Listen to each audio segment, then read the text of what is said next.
복된 안식일 예배당 찾으신 우리 모든 성도님들 또 손님들 발걸음 하나님 복 주시길 바랍니다. 특별히 거듭 소개하고 환영했지만 우리 합회에서 우리 부장님 또 사모님 이곳 방문해 주셔서 감사드리고, 사실 다시 한번 여러분들께 죄송합니다. 우리 미리 소통을 해서 부장님 말씀을 좀 여러분들이 들을 기회를 만들어 드렸어야 했는데 저의 좀 불찰을 양해해 주시면 감사하겠습니다. 우리 교회 어린이들, 학생들을 보면 여러분 참 행복하시죠? 저도 행복한데 여러분은 오죽하겠습니까? 이 새천사의 어린이 학생이 많이 없던 시절을 여러분은 아시기 때문에 저보다도 더 귀하고 행복하게 느끼실 겁니다. 그 존재만으로 참 감사하다는 생각이 들어요. 그래서 이 아이들을, 학생들을 어떻게든 잘 양육해야겠다라는 담임 목사로서 부담을 저도 느낍니다. 아프리카의 성자라 불리는 슈바이처 박사는 교육에 관해서 이런 말을 한 적이 있습니다. 첫째도 번복이요, 둘째도 번복이요, 셋째도 번복이다. 아이들이나 학생들은 가르치는 대로 사는 것이 아니고 보는 대로 산다는 이 평범한 진리를 말해준 것입니다. 프랑스 혁명 시대의 철학자이자 작가였던 조셉 주베르도 이와 비슷한 말을 했습니다. 아이들에게는 꾸지람보다는 좋은 본보기가 더 절실하게 필요하다. 그런데 지난 한 주를 제가 제 스스로를 돌아보면 제가 가정에서 제 자녀들에게 과연 그런 좋은 본보기가 되었을까 이렇게 생각해 보면 사실 굉장히 쥐구멍에라도 숨고 싶은 심정입니다. 이런 철학자들이나 또 유명한 사람들의 말을 아주 몰랐던 것은 아니죠. 그런데 제 자신을 그 명언들에 적용시켜 보면 사실 너무 부담스럽습니다. 지난 한 주도 너무너무 따지고 보면 실패한 인생을 산 것 같아요. 성도님들에게도 마찬가지입니다. 목회자로서 목양의 관점에서 여러분들을 양육할 책임에 있는 제가 여러분들에게 좋은 모본이 되었을까? 물론 여러분들은 일주일에 한 번 혹은 두세 번 잘 차려입고 정제된 말을 하는 저만을 본다면 그렇게 따로 생각 안 하시겠지만, 정직하게 제 자신을 성찰해 보면 여러분들에 대해서도 참 부담이 크고 부끄러워요. 제가 참 좋아하는 어린이 동화가 있는데 엄마개와 아기개입니다. 여러분들도 아시는 이야기일 거예요. 엄마개가 따뜻한 날 해변에서 아기개를 데리고 산책을 하고 있었는데 어느 순간 엄마개가 갑자기 이렇게 아기개를 보는데 얘가 옆으로 걷는 거예요. 아니 얘가 이 옆으로 걸으면 어떡하나 너무 걱정이 된 거예요. 그래서 얘야 너 언제부터 이렇게 옆으로 걸었냐? 물으니까 자기도 모른다는 거예요. 그래서 그렇게 걸으면 안 돼. 똑바로 걸어야지. 왜 옆으로 걸어? 이렇게 이야기를 했어요. 자, 엄마 따라해봐. 이렇게 앞으로 걷는 거야. 그런데 이 아기개가 엄마를 유심히 보더니 다시 이렇게 해보겠다고 했는데 또 옆으로 걷는 거예요.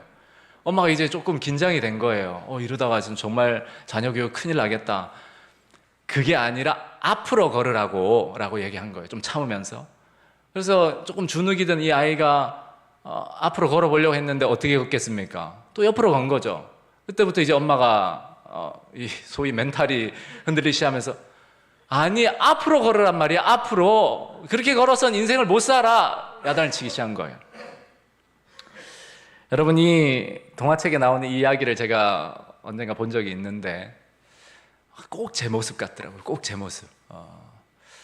제가 제 아이에게 야단치고 이제 꾸지람을 하고 한 다음에 조용한 시간에 혼자 제정신이 돌아올 때 생각해 보면 그 아이의 모습은 누구의 모습이었을까요? 네, 딱 제가 그랬던 겁니다. 제가. 그러니까 그 시점에 그리스도인은 어떤 느낌이 들까요? 교회를 다니는 사람은 아주 괜찮아. 다 하나님이 용서해 주셨는데 다시 행복하게 살면 되지만 이런 느낌이 들까요? 그렇지 않습니다. 나의 잘못된 선택이나 또는 부족함, 모본을 보이지 못함, 그러한 이유로 다른 사람들이 낭패와 어려움에 빠지거나 상처를 받게 되면 그리스도인들은 하나님을 믿지 않는 불신자들보다 훨씬 더 큰 낙담과 낙심을 경험합니다. 왜냐하면 표준이 높기 때문이고 하나님이 나를 지켜보고 계신다라는 인식 때문입니다. 그것은 나쁜 게 아니에요. 그런 거룩한 인식은. 그런데 일반의 사람들보다 훨씬 더 쉽게 낙담하고 실망하고 때로는 자책할 수 있는 것이 그리스도인입니다. 저도 사실 이 엄마계의 경험을 종종 하면서 어쩌면 매일 할 수도 있겠죠.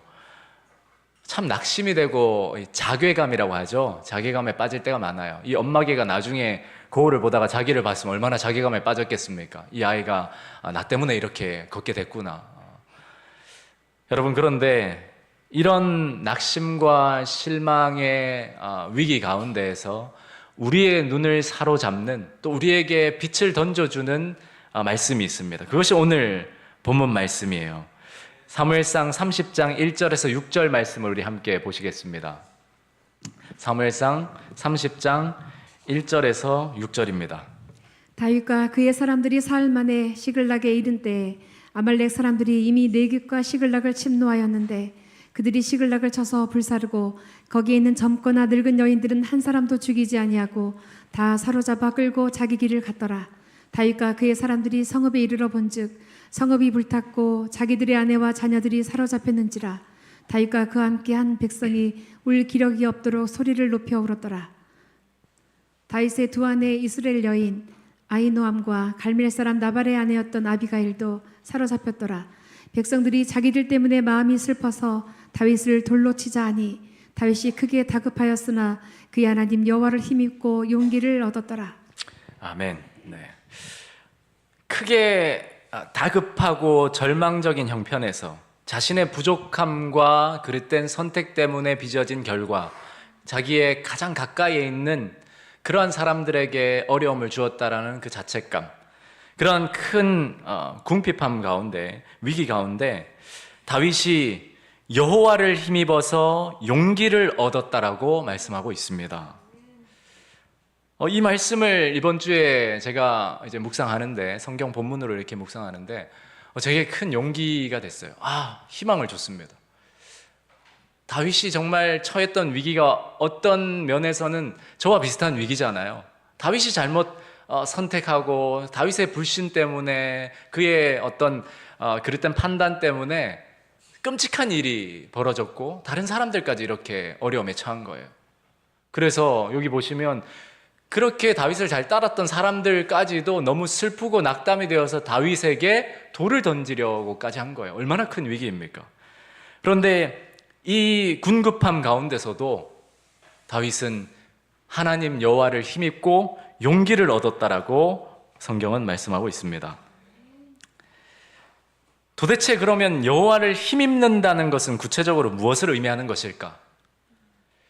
우리가 그것을 알면 우리도 다윗이 처한 그런 환경, 꼭 같지는 않지만 우리 인생의 시련과 위기 가운데서 여호와를 힘입어 용기를 얻을 수 있지 않겠습니까?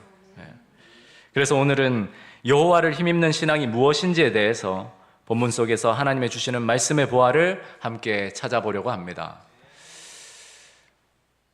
먼저 첫 번째로, 여호와를 힘입는 신앙이란 고통스러운 상황과 환경에 마음을 머물게 하지 않고 도움을 얻기 위해 하나님을 열렬히 바라보는 것입니다. 이 같은 극도의 궁지에 몰린 이 시간에 다윗은 그의 마음을 이 고통스러운 환경에 집착시키지 않고 그 대신 도움을 구하기 위하여 하나님을 열렬히 바라보았다. 네. 위기와 시련을 만나면 우리는 그 형편을 외면할 수 없습니다. 눈에 보이는 걸요, 느껴지는 걸요. 그것을 외면하러 하면 정말 불가능한 것을 하라고 하는 겁니다. 눈에 들어오고 걱정이 되고 낙심이 되고 슬퍼하는 것이 보이고 아파하는 것이 보이면 우리의 감정이 반응하는 것은 자연스러운 겁니다. 그리고 때로는 후회스럽고 자책하는 마음이 드는 것은 어쩌면 그리스도인인 우리에게는 더욱더 자연스러운 일일 것입니다. 그리고 또 한편으로는 문제를 직시하지 않으면 그 문제를 해결할 수도 아마 없을 거예요. 그래서 문제를 아예 외면한다라는 것은 맞지 않는 말입니다. 그러나 우리는 우리의 마음의 눈을 그 시련 자체에 그대로 고정할 것인지 아니면 그 시선을 다른 곳으로 돌릴 것인지는 선택할 수 있습니다. 부조화 선지자의 영문판에 제가 조금 이렇게 찾아봤더니 제가 영어 잘 못합니다. 우리 아는 집사님도 계시고 한데 짧은 영어 읽지 않겠습니다. 그냥 대충 설명해 보겠습니다. 여기 빨간 글씨가 permitting his mind인데 결국은 그의 마음이 고통스러운 이 형편에 머물도록 허락하지 않았다라는 거예요. 그러니까 그의 마음이 그 형편을 아예 보지 못하게 모른 척하게 했다는 것이 아니라 일단 보고 슬프고 위기를 느꼈지만 그것에 머물게 하지 않았다. 그래서 저는 한글 번역이 참 마음에 들더라고요. 뭐라고 번역되어 있었죠? 집착하게 하지 않았다. 그렇게 한 거예요. 여러분, 이미 여러분이 여러 설교에서 늘 들어와서 이제 외울 정도인 명언이 있죠. 마틴 루터가 한 말입니다. 새들이 머리 위로 나는 것은 막을 수 없지만 머리에 둥지를 트는 것은 막을 수 있다. 그러니까 시련과 위기 앞에서 또 낙담과 좌절을 느끼는 그 순간에 그 느낌, 그것이 들어오는 느낌 자체를 처음부터 막을 수는 없지만 내가 그 느낌을 품고 또 그러한 상황과 형편만을 보기로 결정하는, 마치 그것에 이제 시선을 고정하고 집착하는 것은 내 선택에 달려 있다라는 거예요. 인생의 시련 가운데서 우리의 시선이 머물러야 할 곳은 시련과 겉으로 드러난 형편 그 자체가 아니라 시련에서 우리를 건지시는 하나님입니다. 우리는 이 사실을 얼마나 잘 잊어버리는지 모릅니다. 그런데 다윗은 그것을 알았던 것 같아요. 다윗도 봤어요. 다윗도 정말 슬펐고 낙담이 됐고 자책이 많이 됐습니다. 그러나 그것에 집착하지 않기로, 그리고 그의 시선을 누구에게로요? 하나님께로 돌리기로 그가 선택한 거예요. 이것이 시련의 때에 여호와를 힘입는 신앙의 모습입니다. 여러분, 노아의 아들들 이야기 아시죠? 노아가 이제 홍수 이후에 농사를 짓고 포도밭을 이제 경영했나 봐요. 그런데 노아가 이제 포도주에 이렇게 취해서 훌러덩 벗고 잠을 자고 있는데 그 모습을 노아의 막내 아들인 함이 가장 먼저 발견을 했어요. 그런데 그 함이 먼저 그것을 발견한 것은 그의 의지가 아니었습니다. 분명히 그냥 보였기 때문에 그 수치스러운 장면을 보고 당황했을 거예요. 그런데 이 함이 어떤 선택을 했죠? 얼른 그것을 보지 않기로 하고 아버지의 수치를 가리기보다는 형들에게 뛰어가서 형들, 형, 아버지 좀 봐, 아주 난리가 났어 하면서 알리고 그 수치를 더 드러내는 선택을 한 거예요. 그러나 성경을 보시면 셈과 야벳은 어떻게 갔다고 하죠? 네. 천을 들고 뒷걸음질 쳐서 아버지의 수치를 보지 않기로 선택하고 아버지의 수치를 가려줬던 거예요. 그 일로 인해서 함은 노아의 저주를 받게 되었고 하나님을 대적하는 민족인 가나안 족속의 뿌리가 되었습니다. 여러분, 우리의 시선과 마음을 어디에 두는가가 때로는 우리의 운명을 결정합니다. 그냥 보여지는 것은 우리의 의지로 할 수 없는 일입니다. 봐야 합니다. 그리고 그 본 일 때문에 느껴지는 감정들은 우리 스스로 통제할 수 없습니다. 그러나 내가 내 마음을 거기에 머무르게 하고 내 시선을 거기에 고정할 것인지는 우리의 선택의 문제라는 것입니다.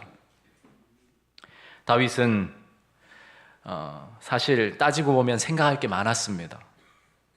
내가 일전에 아말렉을 먼저 공격하지만 않았더라면 이런 일이 벌어지지 않았을 것인데, 내가 하나님을 신뢰하고 아기스에게로 망명 오지 않았더라면 나도 그렇고 이 사람들도 그렇고 이렇게 끔찍한 일을 당하지 않았을 텐데, 내가 조금만 더 출전할 때에 이 시글락 경계에 대해서 조금만 더 생각해서 며칠이라도 남겨두고 경고할 수 있게 해두었다라면 하는 후회와 자책할 거리들이 무수히 많았습니다. 그 자리에 있던 어떤 사람들보다 다윗은 그 형편과 상황을 생각할 거리들이 너무 많았습니다. 생각하려면 정말 5만 가지 생각을 다 할 수 있었어요. 그러나 다윗은 그것에 자신의 마음을 머물게 하지 않았습니다. 다윗은 그의 마음이 이 고통스러운 형편들을 계속 생각하도록 허락하는 대신에 도움을 얻기 위해 하나님을 열렬히 바라보았습니다.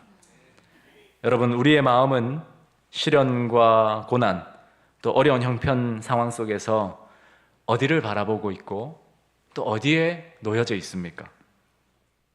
시련에서 건지시는 하나님을 계속 생각하고 있습니까? 아니면 시련 자체를 생각하고 있습니까? 우리는 시련의 때에 하나님을 열렬히 바라보는 일을 다윗처럼 의도적으로 선택해야 합니다. 그렇다면 하나님을 열렬히 바라본다라는 것은 구체적으로 무엇을 말하는 것일까요? 어떻게 보면 추상적이잖아요. 눈에 보이지 않는 하나님을 어떻게 열렬히 바라보는가? 우리는 여기에서 오늘 본문의 두 번째 핵심을 발견합니다. 여호와를 힘입는 신앙이란 지금까지 나를 인도해 주신 하나님의 선하심과 인자하심을 계속해서 생각하는 것입니다. 이것이 하나님을 열렬히 바라보는 것입니다. 이것이 여호와를 힘입는 신앙의 두 번째 구면입니다. 제가 저희 부모님에게도 자주 듣고 방문을 하거나 또 개인적으로 성도님들을 만나거나 했을 때 자주 듣는 신앙 고백들이 있어요. 내가 참 어려운 시절이 있었는데 그때 당시에 생각해보면 사람의 계산으로는 계산기를 두드려서는 정말 답이 안 나오는 상황이었는데 시간이 흘러서 뒤돌아보니까 그 모든 문제가 기적같이 해결되고 채워졌다. 참 말로 설명할 수는 없지만 하나님이 나를 이렇게 인도하셨다. 이런 간증들을 공통적으로 하신 이야기를 많이 들었어요. 여러분은 어떠십니까? 정말 우리가 그런 경험들이 있잖아요.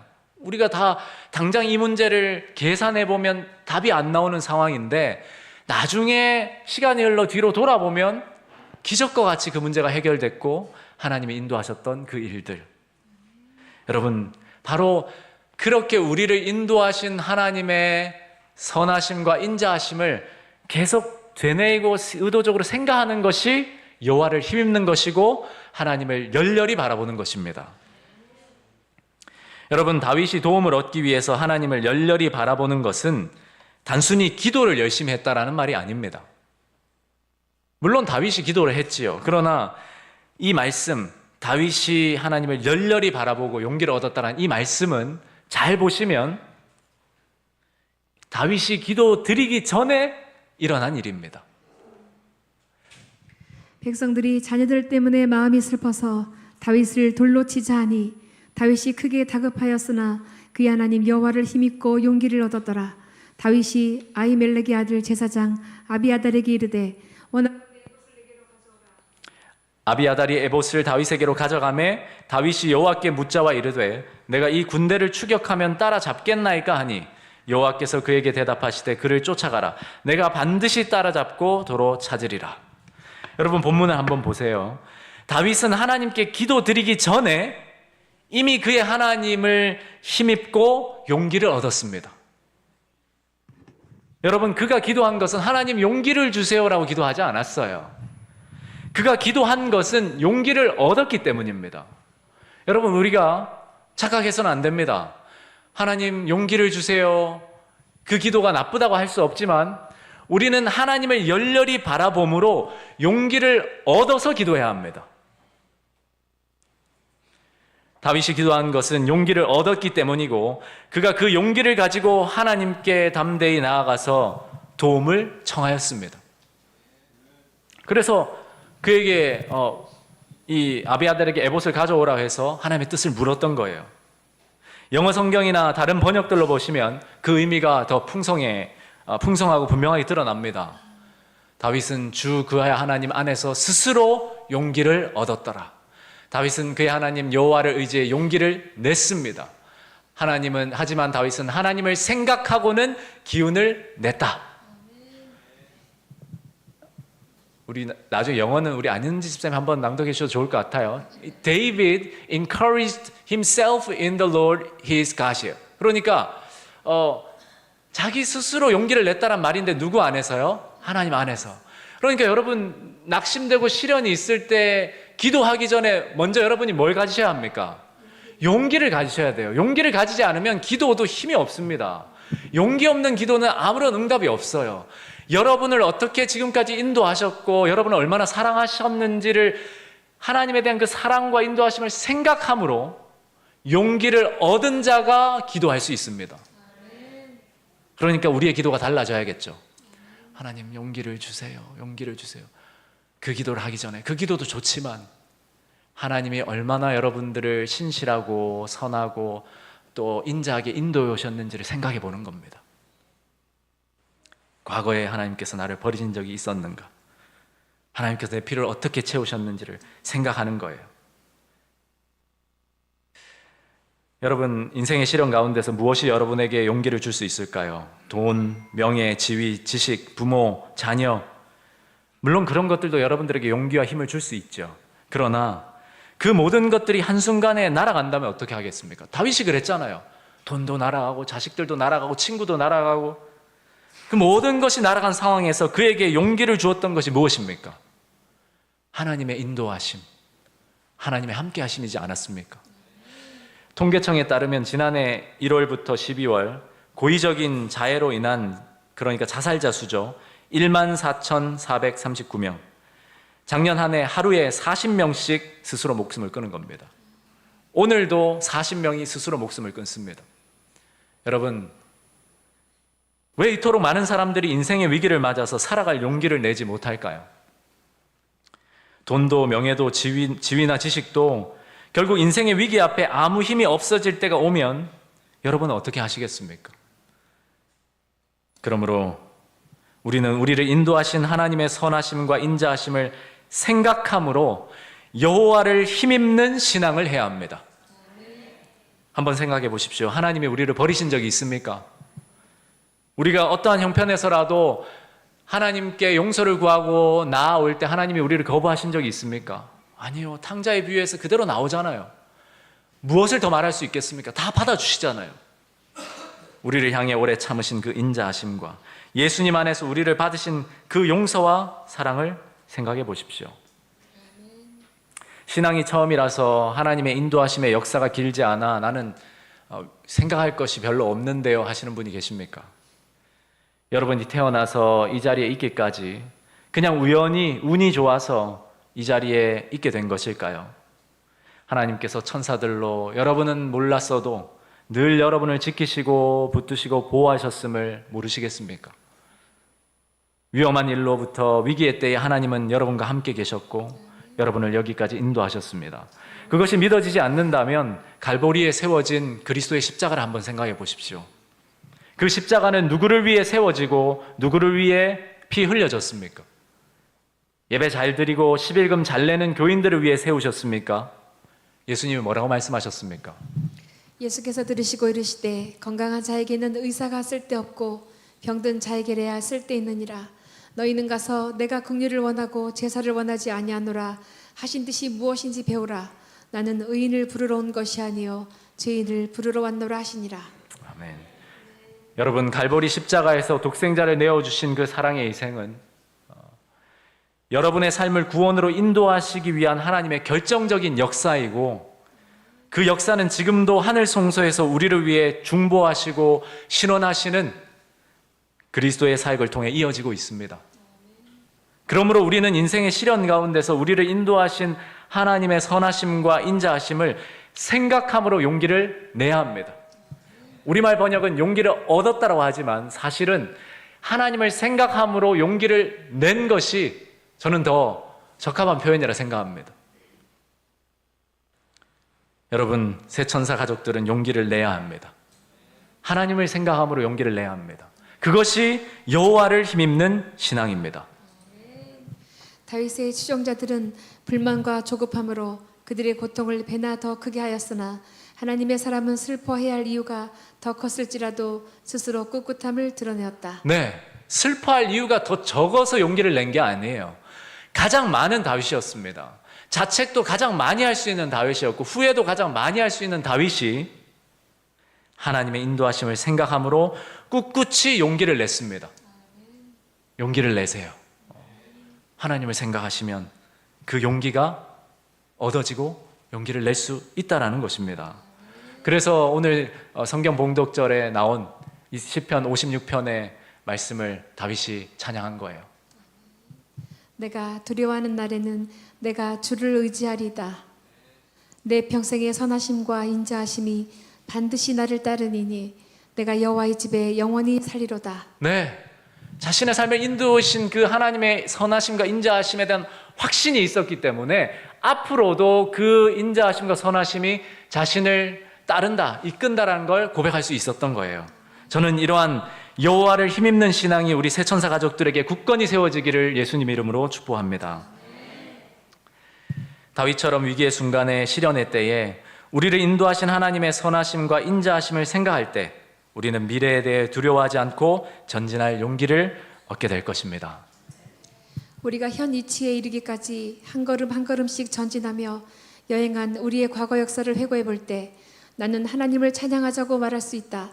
주님께서 행하신 역사를 바라볼 때 나는 경탄과 우리의 인도자이신 그리스도께 대한 확신으로 충만해진다.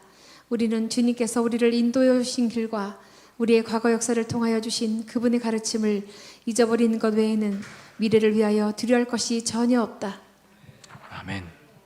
여러분, 과거의 역사를 회고하고 행하신 역사를 바라보고 결국 같은 말입니다.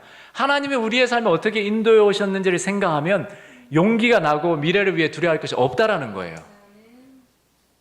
저는 우리 새천사 가족들이 인생의 시련 가운데서 여러분의 삶을 지금까지 인도해 오신 하나님의 선하시고 인자하신 역사를 기억함으로 용기를 얻고 담대히 일어서는 믿음의 용사 되시기를 예수님 이름으로 기도합니다. 마지막으로 시련의 때에 여호와를 힘입는 신앙이란 믿음으로 기도하고 믿음으로 순종하는 것입니다. 다윗이 아히멜렉의 아들 제사장 아비아달에게 이르되 원하건대 에봇을 내게로 가져오라. 아비아달이 에봇을 다윗에게로 가져가매 다윗이 여호와께 묻자와 이르되 내가 이 군대를 추격하면 따라잡겠나이까 하니 여호와께서 그에게 대답하시되 그를 쫓아가라. 내가 반드시 따로잡고 도로 찾으리라. 아멘. 다윗은 용기를 내서 하나님께 기도했고 하나님께서는 그에게 응답하셨습니다. 그리고 다윗은 하나님의 말씀을 따라 행했습니다. 사실 자기 실수나 하나님을 신뢰하지 못한 것들을 생각할 수도 있었습니다. 그러나 그는 하나님의 긍휼과 사랑을 알고 믿었기에 그 믿음으로 담대히 나아가서 하나님께 기도했던 것입니다. 그러므로 우리는 긍휼하심을 받고 때를 따라 돕는 은혜를 얻기 위하여 은혜의 보좌 앞에 담대히 나아갈 것이니라. 여러분, 우리가 언제라도 하나님께 담대히 기도할 수 있는 이유는 그리스도의 보혈의 공로 덕분입니다. 우리를 사랑하시는 그분의 용서와 사랑 때문이지 우리가 뭘 잘해서가 아닙니다. 그러므로 우리는 그리스도의 공로를 의지하여 하나님의 은혜의 보좌로 담대히 나가야 합니다. 이것이 여호와를 힘입는 신앙입니다.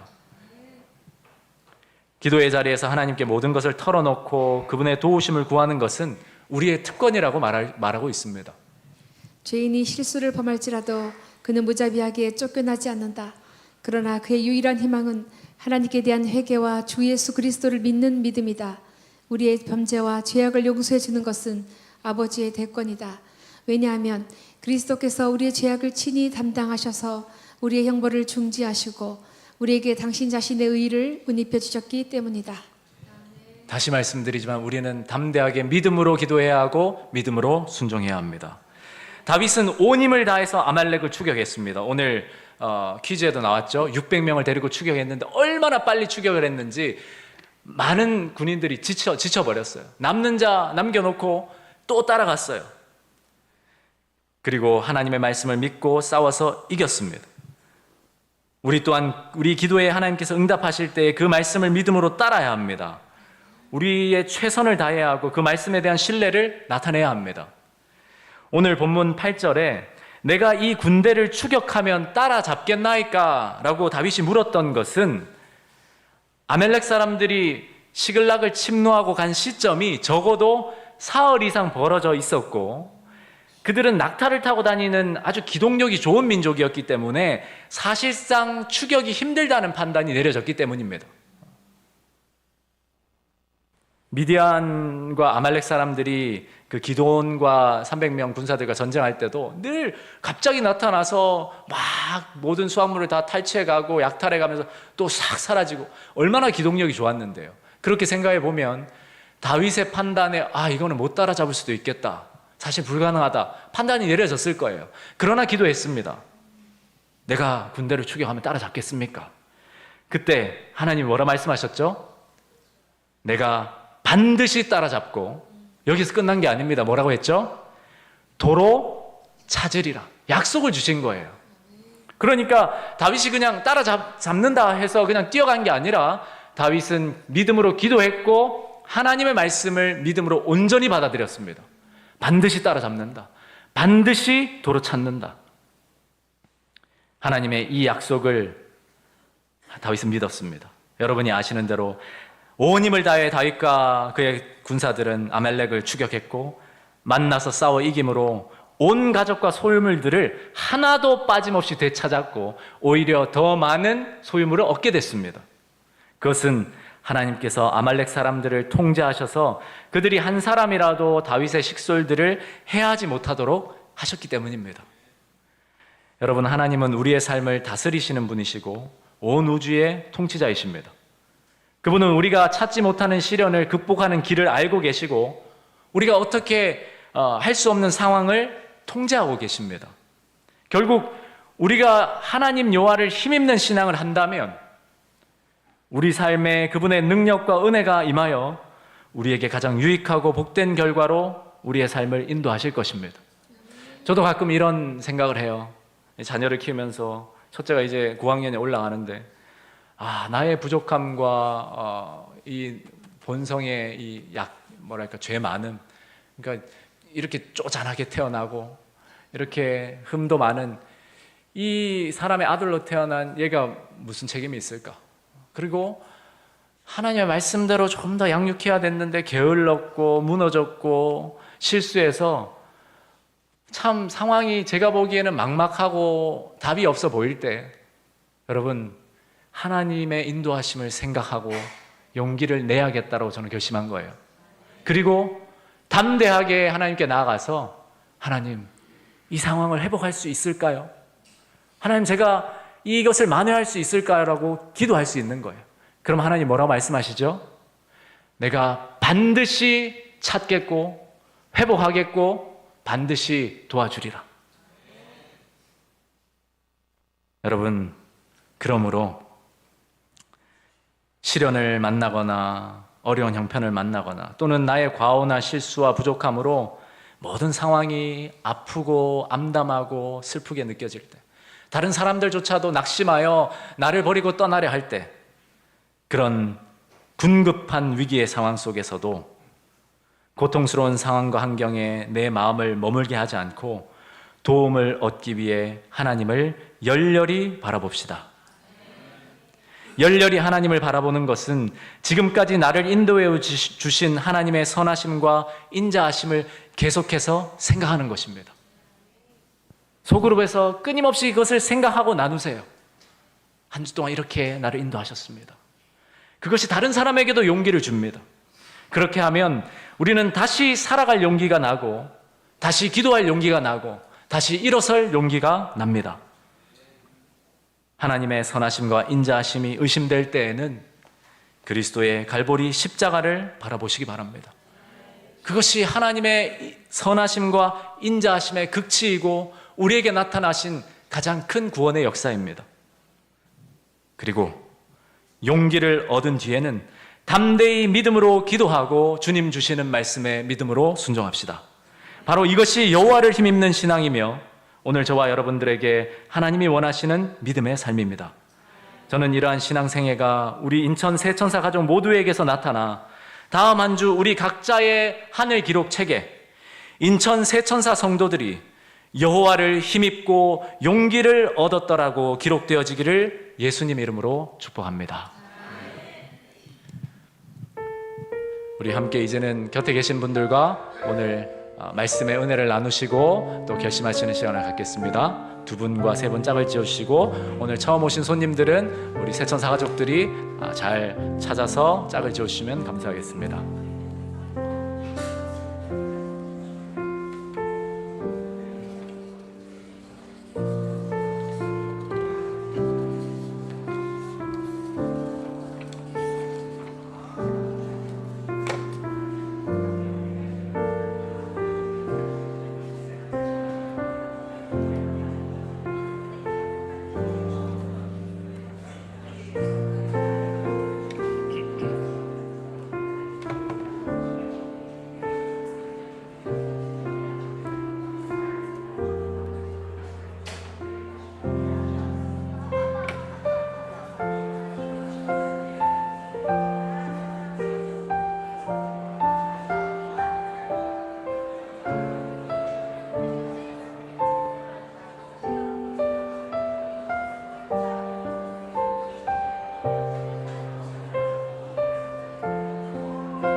네, 이제 서로를 위해서 기도하는 시간으로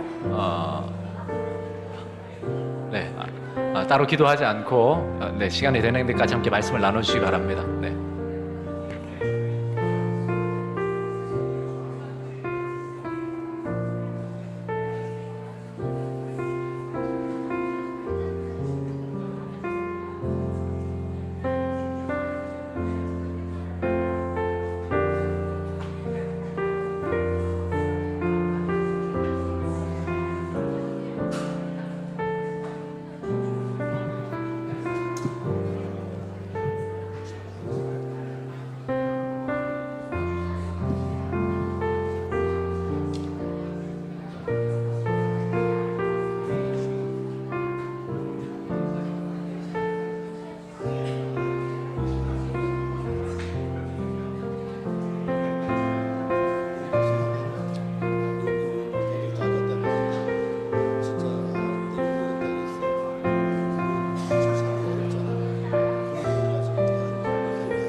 나온 지사님, 은혜의 말씀을 나누시기 바랍니다.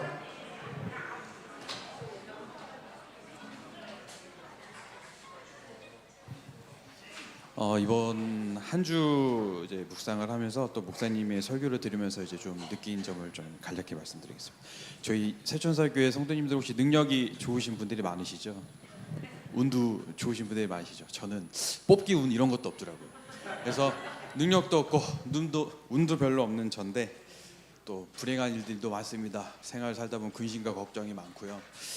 근데 그런 삶 속에서 저희는 항상 제 능력으로 뭔가를 헤쳐나가려고 했던 저희 자신을 발견하게 됐어요.